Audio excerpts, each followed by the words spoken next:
Welcome here. Today we're going to take a look at spring planting dates. When do you start your garden and when is the right time to plant for spring? Begin by opening up the planting calendar link that I've provided down below. Enter the city that's close to where you live or the city where you live, and it'll come up with a date for you. In case of us here, this is pretty close to where I live. May the 22nd is the last spring frost date. And the good part about this site is most of the crops that you'll plant in your garden are already listed on here. I did find a couple of things that do require a little bit of work. For example, the onions here.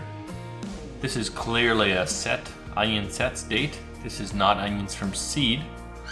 So there's going to be stuff like this that you're going to find where you're going to have to do some work yourself. So if there's dates in here that you want to add, or there's stuff that you see is missing, I'll provide a link to a spreadsheet that I use, or that you can use as well, to do these dates for you.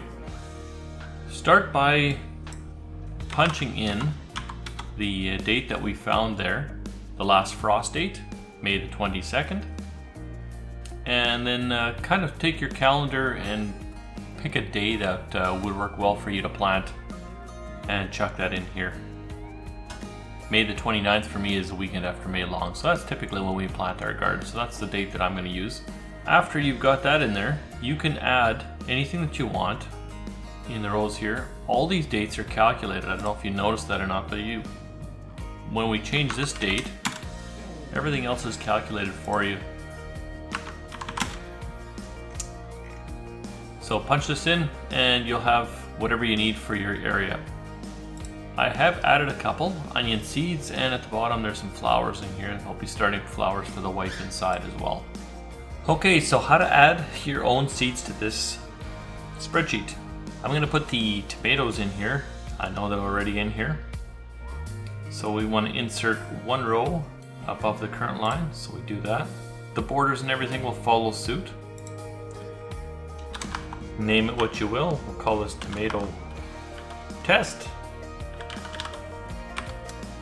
Now all the dates are going to be blank, and that's pretty easy to help populate this stuff over.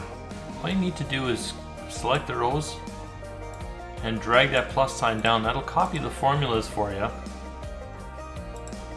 but they may not necessarily be correct. So all this is doing is this is actually taking the date up top here and minusing how many days. Now if we take a look at a tomato packet, on the back it says start indoors in a warm, well-lit area 6 to 8 weeks before. So 8 weeks before, the earliest date would be 8 times 7, which is 56 days. That's where this number comes from, which makes sense. So that's good. And 6 weeks before, 6 times 7 is 42, so 42 days before, that works great there. And all this formula here is doing is it's automatically adapting, so you'll never have to change this one.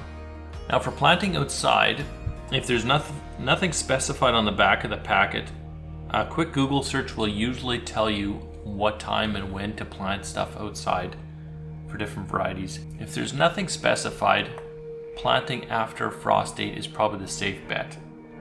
In the case of the plant outdoor dates here, we can actually see this one happens to be on a later date, a week after the last frost, because tomatoes will die with even just a light dusting of frost. And the latest outdoor date is, for my area, still gives you enough growing time that you can actually produce some fruit. Most of the information you'll need is directly on the back of a package of seeds. And if it's not on there, a quick Google search will usually tell you which dates you can punch in this calculator. Once you're all set with the dates that you need, print it off and kind of keep an eye on what you need to plant so that everything ends up being at the right size for the transplant outside. If you like what you've seen here today, hit the like and the subscribe, and follow me along as I do my garden, right from seedlings to transplants and planting stuff outdoors and growing it through the summer.